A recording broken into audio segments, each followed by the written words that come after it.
This is WBSM On Demand. Good morning. Good morning. October is Breast Cancer Awareness Month, and WBSM is teaming up with Primacare in an effort to prevent, identify, and cure a disease that strikes 1 in 8 women in the United States, and less commonly, but it does strike men as well.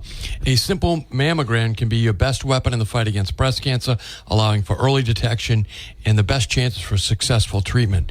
So awareness, detection, treatment, cure, that is the key to beating this disease. Breast Cancer Awareness Month on WBSM is brought to you by Primacare. Primacare by your side. We're now joined by the Sheriff of Bristol County, Paul Heroux. Good morning, Sheriff. How are you, sir? Just fine. Thanks for having me back on, Chris. Happy Halloween. Happy Halloween to you. You're not a big sugar guy, though. Oh, I love sugar. I do. Do you? Oh, yeah. I mean, I have a weird diet, but I certainly still like sugar, which is bad. It's like food for cancer, but I do like sugar. I do have a sweet tooth, yeah. Is it one bag of Skittles for you, little boy, one bag of Skittles for the sheriff?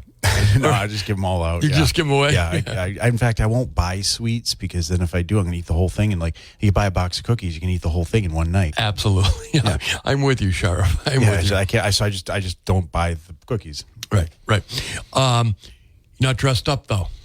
I actually, everybody in the my like immediate circle, they all. I thought about coming dressed up in as an inmate. I'm glad. Well, that would have been funny, actually. Yeah, that's what I thought would have been funny. But everybody right in my immediate circle, it's never a good idea to microwave a balloon, So this would have been another one of those bad ideas, I guess. So I don't know. I think it would have been kind of funny. Although I see people walking by the window dressed up as clothes, and I go, are you an adult? But I think the inmate would have been fun. Besides, you guys are doing a media appearance. We did a parade in Norton on Sunday. It was a very it's probably the second most well-attended parade I've ever been to. It was just thousands of kids and parents on the sides of the roads. And, at the end of it, I said to myself, this is a holiday, like a Halloween parade. We should have, the person driving the BCSO vehicle, our recruiter, Sam Raposa, who was here a couple months ago. Oh, great guy. He should have been dressed up as an inmate driving the Bristol County Sheriff's van. That would have been funny. That would have been fun. Yeah. And it was great parade weather. It was very good. Yeah, it's like today. I've been out in a while. It's gorgeous out. It's amazing. Yeah. Right. It's amazing. And if this is the global warming they're complaining about, please give me more. I mean, it's kind of nice out. It's like November. Tomorrow is November. Yes. It's beautiful out, yeah. Anyway, we've got a lot of good business here, Sheriff. You are moving the civil division to Fons Corner Road, 421 Fons Corner Road in Dartmouth, from downtown New Bedford, from the jail, right? Yeah. Talk about that. Yeah, so the civil division processes paperwork, for the court, does evictions, seizures. That's what that's the work they do. So they're not dealing with inmates at all. But they have an office at the Ash Street building, the Ash Street Jail in New Bedford, and it's the old sheriff's house. It's where it's not inside the jail. It's the building right outside. So that is moving to Dartmouth, across the street from the Dartmouth jail at 421 Fons Corner Road. It's a little annex building. It's properly labeled. But the reason for that is because I wanted to open up that civil building, just a civil building, for that reentry center I've talked about for a long time. Not a homeless shelter, but a reentry center, have wraparound services on the first floor. And then we would have some beds available on the second floor if people needed them, so it's not like a homeless shelter, but it's like, these are kind of like emergency beds that just to keep people off. I mean, am I splitting hairs? Is that a homeless? It's not intended to be a homeless shelter. It's to keep people out from being homeless, but really the main function is the reentry effort to the wraparound services. But just to be clear, we're just talking about the small civil building, the old sheriff's house, not the whole of the 200,000 square foot building. I'm not talking about that. I'm just talking about this small. I want to say it's probably around, I don't know, maybe 6,000 or 7,000 square feet on Ash Street. Yeah, on Ash Street. Yeah, it's actually technically that building's not on Ash Street. That's on, I forgot what the street that one was. Oh, it's Court Street. Court Street. Thank you, Court Street. Yeah, that's I don't even think it's 6,000, even 4,000 square foot building. So it's small, but the first floor would be the wraparound services, housing, healthcare, and a job. The second floor would then have kind of emergency beds if somebody, just to keep them from being homeless. But you don't get to stay up there all day long. And, there's not going to be food up there either. No kitchen accommodations. Got bathroom, beds, and then, but the deal is that if you need a place to stay, fine. When daylight hits, you're downstairs getting services or, Okay. to get back on your feet, or you're out looking up for a job yourself, but you're not like sleeping in bed all day. That's not what we want. So that'll be open, you think? I don't know. I'm not sure. This is a concept right now. Okay. It's a concept. It's a. I wouldn't even call it a. It's an idea. I wouldn't. We're in the process of taking that idea and turning it into a plan. So would we hire our more post-release workers that we currently have at the jail, and they would be BCSO employees, doing the post-release work, this reentry work, Yep. or would we contract with some other third party, a vendor in the area, like Catholic Charities, for example? They do Okay. some of this type of wraparound service work. Would we hook up with them or some other group, and then they would do that work for us? So you typically get a bigger bang for your buck if you hire the employees rather than contracting. Sure. We just haven't even figured that out yet. But you're moving the Civil Division November 6th. November 6th, that's right. Yeah, November 6th. And So actually, if people do business with the Civil Division, obviously they work there, they know about it, but like lawyers or people, processors, Yeah. they are not going to be going to they'll be going to Dartmouth now. they'll be going to Dartmouth going forward, starting on November 6th. Actually, our director of support services, Chris Horta, just texted us. It's 3,000 square feet. That's the size of the building. So it's 2.5 times bigger than my house. It's my house is very small. Chris, Mr. Horta, he's on top of everything. Oh yeah, he's really good. Yeah, he's listening in right now. Happy Halloween, Chris Horta. Anyway, so you've got 3 new canines. Talk about that. Yeah. So the canine division, I've kind of restructured. The canine mission previously was quite diverse. And we had a comfort dog program. We had a COVID detection dog. We had an explosive detection dog. And now I'm just focusing on narcotics because I want to really focus on getting the drugs inside the jail and also keeping them from getting inside the jail. And that's been an ongoing effort, to try and keep the drugs out of the jail. So we'll still provide mutual aid to another municipality or police department or school district if they wanted to use our dogs. But I didn't really see much of a role for a comfort dog program or a COVID detection program or an explosive detection. That was a little bit beyond the scope. I mean, if we were a bigger city, like maybe Suffolk County, the sheriff up there, or in Worcester County where it's just a little bigger, that may be there, but I didn't see the need for it here. You've got 2 German Shepherds and 1 Belgian Malinois. Yes. Yeah. And so the 3 new canine officers, 2 of them were security staff. 1 of them was a communications officer. And I forgot if it's 1 or 2 are post certified. That's basically they've gone through the police academy. But there's going to be 2 types of canine officers going forward. There's going to be the post certified one, which is what we've had historically, and those are canine officers with arresting authority. They could transfer to a police department, become police officers right now if they wanted. They can work off premise. Is that yeah, exactly. And then the other type is just a canine handler, and so they both have the same level of canine training, but then the post-certified folks, they have that extra training. And so also because now you have 2 different employees in the same union with the same grade, the same type of steps, but you have one person has this higher certification. So we did in the contract negotiations, give them a small stipend, just say, hey, you have this extra training and these extra capacities in your what you can do. So we're going to give you a stipend to compensate you for that. Just there's like $1,200 or something small like that. 508-996-0500. You are starting 16-week.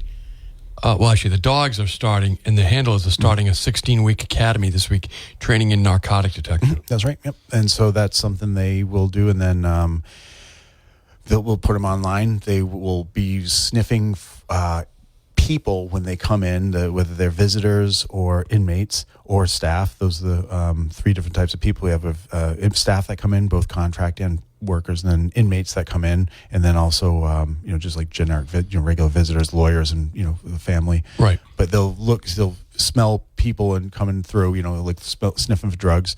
And then it kind of like if you imagine it, when people are coming through, it's like airport security. Just visualize that. People just walk by, and the dogs, they have really strong noses. Yeah. Same idea. And then also when we send the dogs to a housing unit, and this is something I learned from one of the canine officers, it's not as easy to find drugs in a housing unit where the drugs are, because they know when the dogs are coming. They can see it. They can see the dogs coming. They can hear them coming. They start flushing everything down the toilet, or they take it.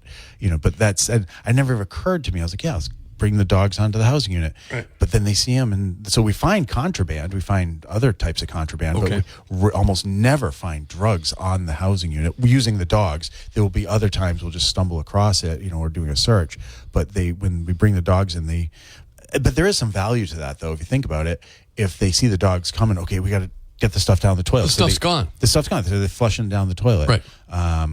But one of the things that's happened in the jail is that the cost of a sheet of K2, which is a synthetic marijuana, on the street costs about $50. And they get ripped up into little strips. And in jail, it used to go for about $2,000 an hour jail, and now it's going for over $4,000 a sheet. That's what I got from SIU a couple months back. So the fact that the population has stayed the same, but the cost has gone up, means that the supply is going down. Sure. Because that drives up the price, that's a good place for us to be. That's what we all want to see. We have the sheriff of Bristol County here in studio. We're going to get somebody on hold. Mm-hmm. Good morning. Thanks for holding. You're live on the air with the sheriff. Yeah, good morning, Chris. Good morning, Sheriff. Good morning. I have a question. Is the Sheriff's Department involved in court-ordered evictions? Yes, that's what the Civil Division does, and we're required to do that by state law. Yeah.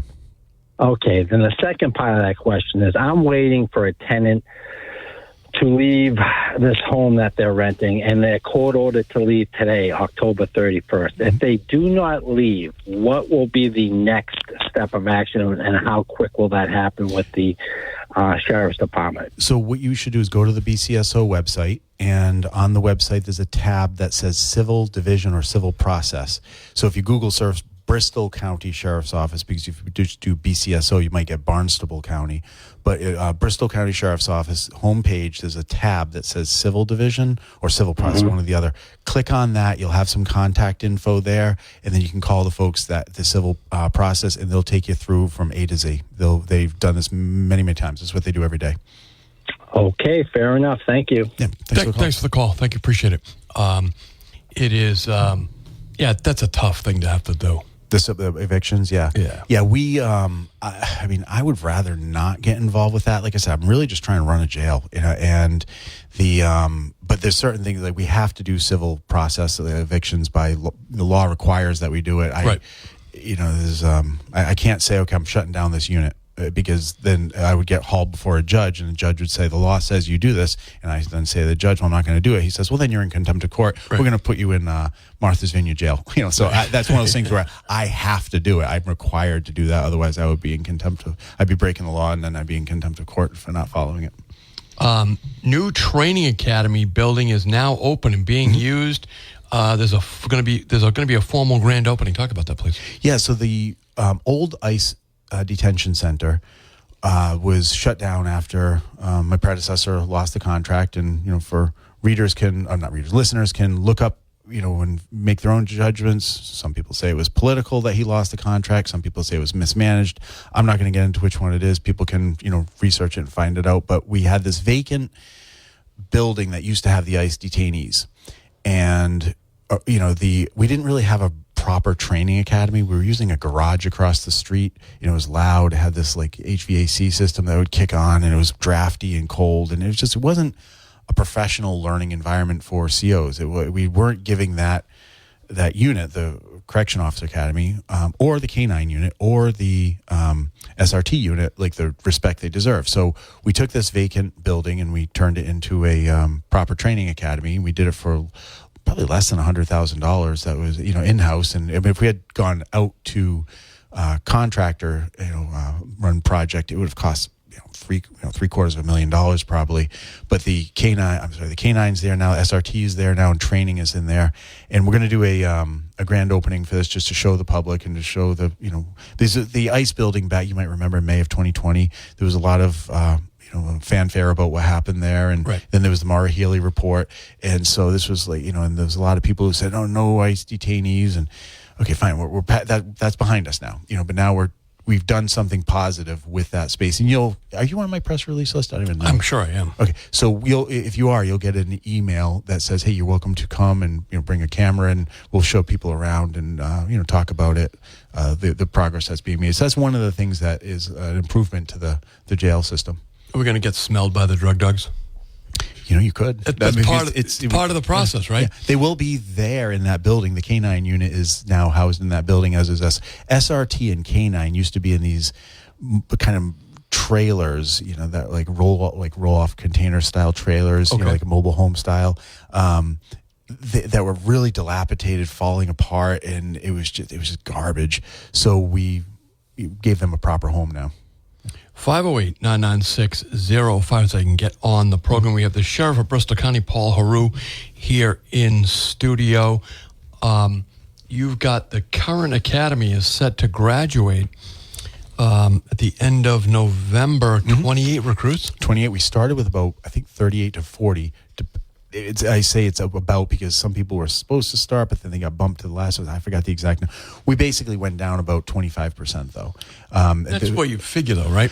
Yeah, that's pretty normal. There's attrition. The academy and the job is not for everybody. It's not for everybody. It's not. No job is for. Some people, being a politician is not for everybody. Doing what you do. I'm impressed with what you have to do, coming up with new speakers all the time and being able to carry a program for hours, coming up with things to talk about. So what you do isn't for everybody either. So, but being a CO is it's a tough job. It's not for everybody. Tough job, yeah. And so a lot of people have dropped out. Some people had poor attendance, so we kicked them out. And because we're like, look, you need to show up, because when you don't show up for work, other people get forced to do overtime. Right. And so you already have a bad habit right now. This is not the right place for you. So no, if someone's screwing up in training, it's not for them. Right, it's exactly. Not for them.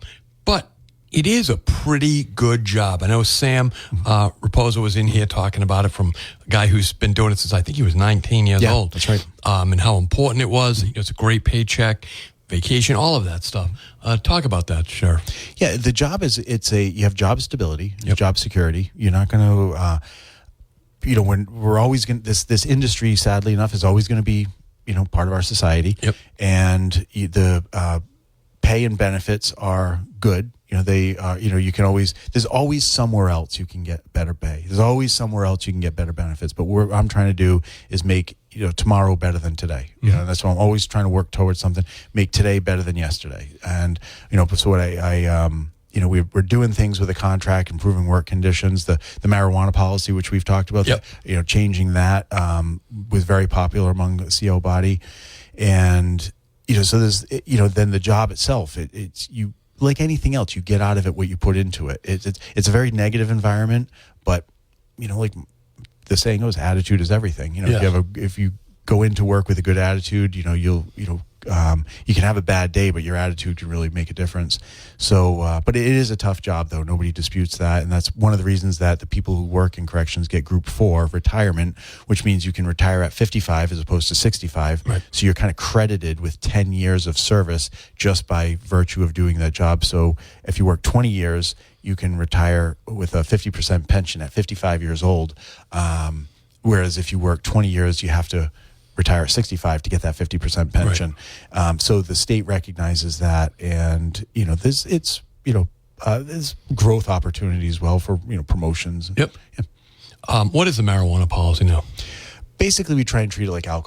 and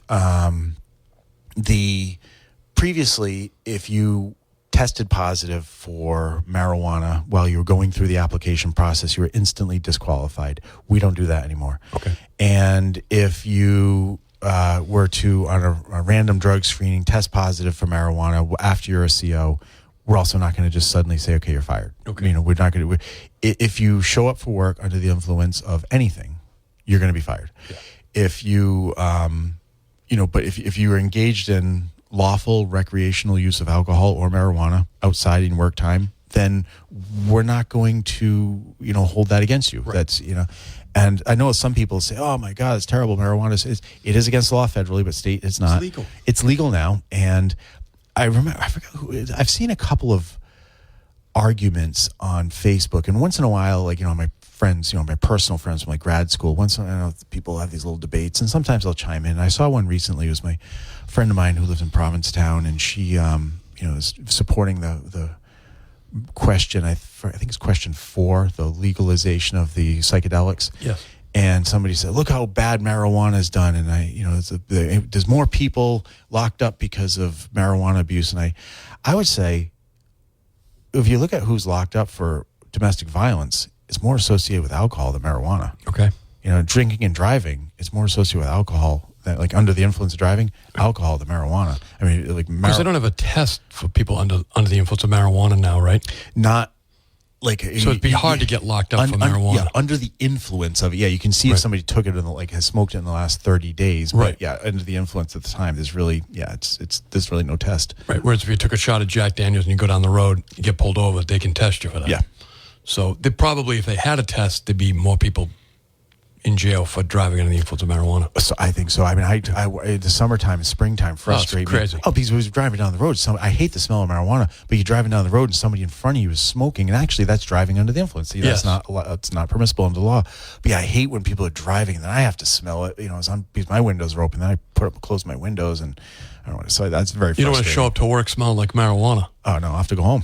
You have to go home. That's the policy, So, it's but I hate the smell of that, and it is frustrating. When I was campaigning in New Bedford, it was in 2012, and it was May, and it was all over the place there as well. Yeah.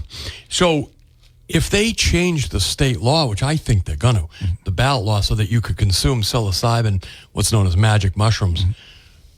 Probably likely have to update your drug policy again, right? Yeah, we're just going to follow the law. I mean, because if the law says you can do this, but again, if you show up under the influence, right. That's a problem. You can't be under the influence of anything. You have to, and you also can't show up smelling like marijuana or alcohol, right. Because at that point, the inmates are going to know it, and you're going to be the talker, and they're going to be trying to exploit you and get you to bring stuff in, and it just doesn't work. So.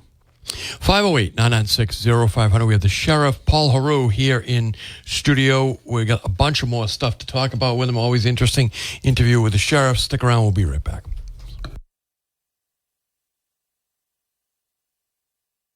We have the Sheriff of Bristol County, Paul Heroux, here in studio. You are still accepting applications for the March Academy. Yeah, that's right. And the academies, we are, have very large class sizes, which is good, especially now that we have a proper academy. We don't have small classes.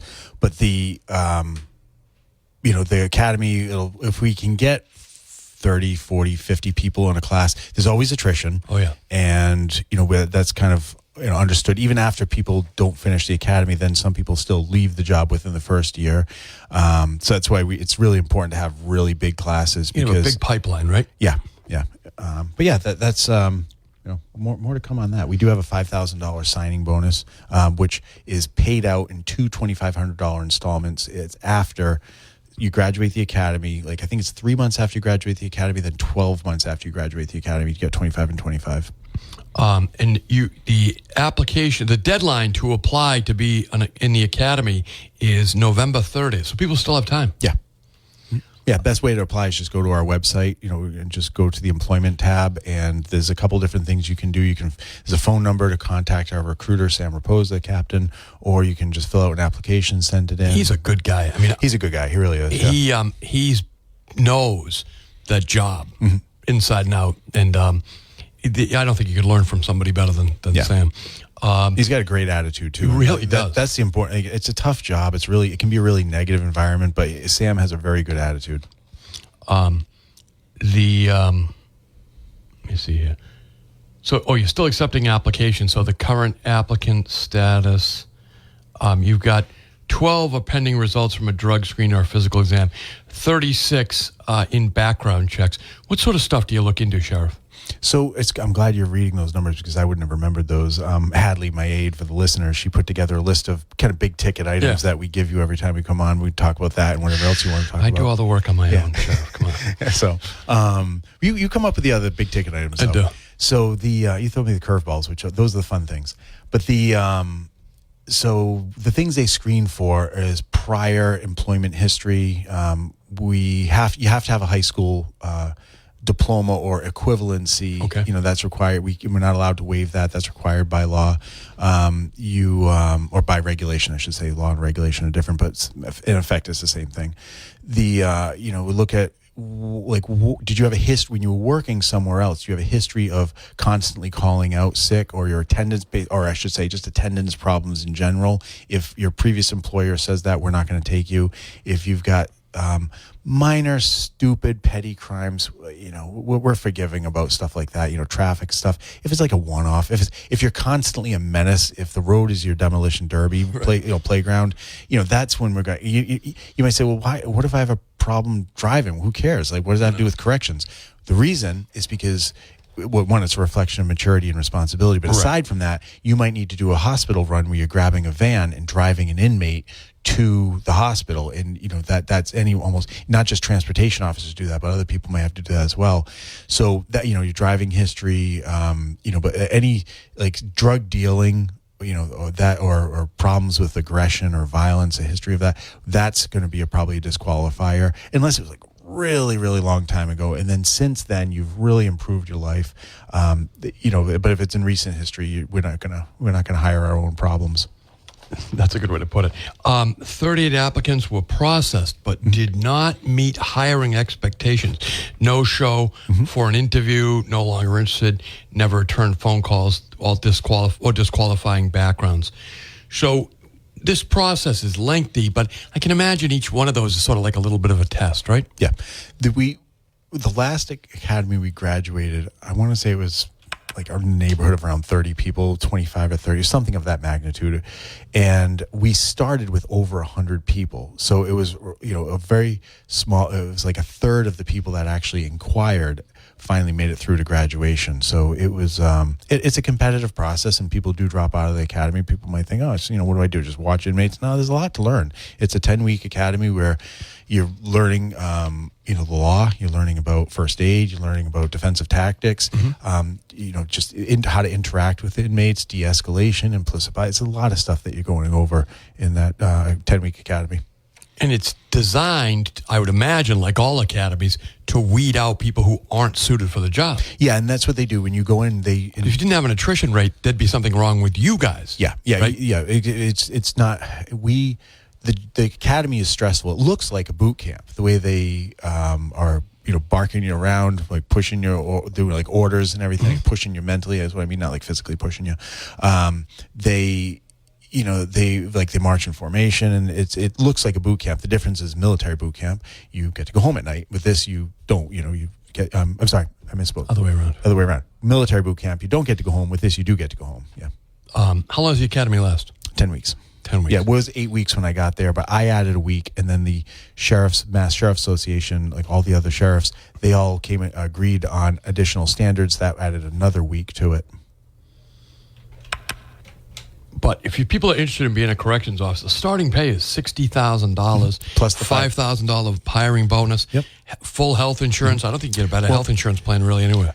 It's a state health plan. When I was in Attleboro, the city health insurance was better at the city level than it was at the state. But the point is, you do get like a government health insurance. Right, in retirement. But it's the starting salary is $60,000 without overtime. Okay. But everybody in their first year is going to get forced to do overtime a lot, and that really hurts. It's there's it's a problem with morale, and that's why I want to recruit more people so we reduce the amount of forced overtime. But your first year, you're not walking home with $60,000. You're probably going to end up with like $85,000 just because of all the overtime, and then you lose a little of that to taxes. But you do make a lot more than $60,000 a year though, and at the end of the day. But you're also working a lot more hours. And if you want overtime, it's always available, right? Yeah, pretty much. Yeah, exactly. You can so when there's always going to be vacancies, people go on vacation, calling in sick, doing the medical runs. There's always a vacancy. People just sometimes don't show up. So you can volunteer for overtime, and then when we run out of volunteers, that's when we need to force somebody.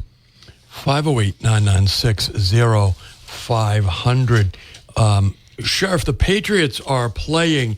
They actually showed a little resilience. They got a last-minute win over the Jets. I don't know if you were watching it, but it's the first win at Gillette in over a year. So they're going to be up against the Tennessee Titans this Sunday. The Titans are having some struggles of their own. Titans versus the Patriots. Kickoff 1 p.m. pregame here on WBSM begins at 10 a.m. The New England Patriots all season long here on WBSM. If you're on hold, stay there. We'll be right back. And we are taking your calls. Good morning. Thank you for holding. You're live with the Sheriff. Good morning, Sheriff. Morning. Sheriff, you must have a hard time recruiting young people with the marijuana problem. Now, with Kamala Harris wants to legalize marijuana, it's going to make it even harder for any employer, or especially people like you, trying to screen these people. Well, we've actually changed the marijuana policy to be more like the alcohol policy because marijuana is legal in Massachusetts now. And so if you have drank alcohol in the last, month or something, no big deal. You smoked out marijuana last month or so, we treat it the same, no big deal. If you show up to work under the influence of anything, you're going to be fired. If you show up to work under the influence when you're in the training academy, you're going to be fired. So we basically treat alcohol and marijuana as the same now, and it's just a sign of the changing times. So yeah, I think eventually, whether it's a Republican or a Democrat president, I think eventually the federal government is going to catch up, because if you look at the history of drug legalization, it actually had more to do with taxes and profits than it did like the severity of the drug. Especially when it comes to marijuana is a Schedule I substance, but that's more politics than it is science. And people like I was talking about earlier in the program, we have more people locked up in jail associated with drinking and driving under alcohol than marijuana. More people associated with domestic violence with alcohol than marijuana. So, personally, I hate the smell of marijuana. Don't like the way people act when they're on it. But it is in terms of criminal activity with these two substances. It's a less serious one. But yeah, if you research the history on that, you'll see that largely it had to do with politics more than science, and that's why it's a Schedule I. Let me ask you: when you screen these people with applications or at the training camp, do you have any kind of a P test? Yeah, we do. And if you test positive for marijuana, that you've used it in the last, I think the urine tests show the last 30 days or so, that alone won't be enough to disqualify you from the job. Now, if you show up for work smelling like marijuana and you're in the academy, we're probably going to just discharge you from the academy because you were probably smoking right before you went to work. That's just like drinking right before you went to work. Same thing. It's just not acceptable, So, but yeah, we do it. We do a urine test, and but that alone, failing the urine test for marijuana, that alone won't disqualify you from the job. But like I said, you show up smelling like this stuff, and you're in the academy. I'm probably going to be a recommendation will probably be made to me to terminate the person, and I would follow up with that. And I would terminate the person if they show up smelling like marijuana. That's inappropriate. Yeah. Yeah, well, I'm just saying with this Harris thing, trying to legalize it, I think that's a bad move. Thanks for the call, my friend, as always. Yeah, it's beyond my capacity as sheriff. That's when the voters legalized it here in Massachusetts. Yeah, the voters legalized it in Massachusetts. And did you have to act on that bill? You were in the legislature, weren't you, at the time? I was, yeah. That was 2014 or 16, I think. It was one of the 16, they legalized it. 16 was 16, yeah. I think it was 16 then. It was. Yeah, we there was not much to do. It was a ballot question, and the legislature didn't amend that. Now, it's within the purview of the legislation, and we can talk about this later. Right. But for the legislature to amend ballot questions. Oh, I know. So now, question one, Diana Zaglio's question, the state auditor, she wants to audit the legislature. I'm not going to get into the merits of whether that's a good idea or a bad idea. But the once that passes, and it will pass, I think that's going to pass with a huge majority. I think the legislature is going to come in and just amend the ballot question, and that's going to be interesting because the legislature is then going to be working against the will of the people. Because the legislature, their position is that this is not constitutional; it's a separation of powers. 508-996-0500. I agree with you. I think it's going to pass. It's question one. And I do agree there's constitutional questions about it. Right? 508-996-0500. Good morning. Thanks for holding. Hey, good morning, Chris. Good morning, Sheriff. How you doing? Just fine. And what's your name? I have a question for you, and I got a comment to make. Do you work with ICE, the Department of Immigration Enforcement? No.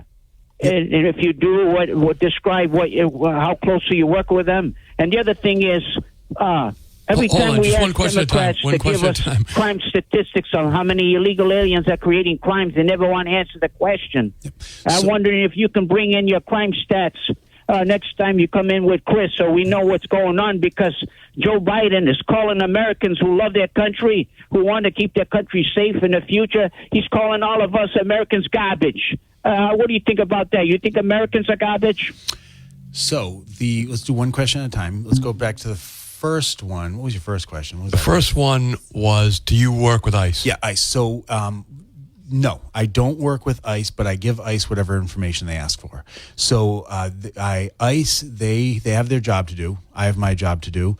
And we don't have any ICE detainees, in our jail. We might have some immigration. I forgot. I'm blanking on what it's called. There's like maybe a handful of people on immigration detainers of some sort. It's a flag. We're not actually holding them for ICE, but we know that they have an issue. But if ICE asks us for who do you have in your population, I'm going to tell them. I'm not going to work against what ICE is trying to do. I'm going to cooperate with them, and they have a job to do. They have an important job to do. So we're gonna cooperate with ICE, but we're not going to do their job for them. So that was question number one. What was second? I think there were three questions. He wants you to show up next month with crime statistics. Crime stats. So we don't actually deal with crime stats because the police arrest them, I hold them. And so if you want to look at crime stats, I would encourage you to go to the FBI Uniform Crime Reports, which is the gold standard throughout the world on crime reporting. You have, I think, around 9,000 different police departments throughout the country doing their reporting to the FBI, which is the biggest sample size as a percentage of all the police departments anywhere. So the FBI, and it's the same methodology year after year. So you get consistency with the reporting. So I would encourage people to look at the FBI crime stats. And the third thing had something to do with Joe Biden, or the garbage comment. Yeah, that, I mean, I've only heard the aftermath of that. What I'm hearing is that something about, there was a comedian that talked about, Puerto Rico being a floating trash heap. And then I think what Biden said was something to the effect the only garbage he sees are Trump supporters. That's what he said. Is that what he said? Yeah. And so was he talking? So he was talking about Trump supporters, or was he talking about the comedian? I don't know. Knows? I don't know. Who knows? Nobody knows anymore. That's why he's not the nominee. Right? I mean, it's just that stuff is like pop culture sort of distraction from the real issue. Totally. It's People Magazine stuff. The Profile Tavern in East Freetown, my hometown. Sheriff, they serve up the coldest beers around, just the way a good American tavern should. The Profile Tavern is right off Route 140 in East Freetown. The beer mugs are frosted nice and early, so after a long, hot day at work, you deserve a frosty, crisp, cold beer. Pull up to the bar and get yourself an ice cold beer. They serve amazing food there. They serve authentic American barbecue.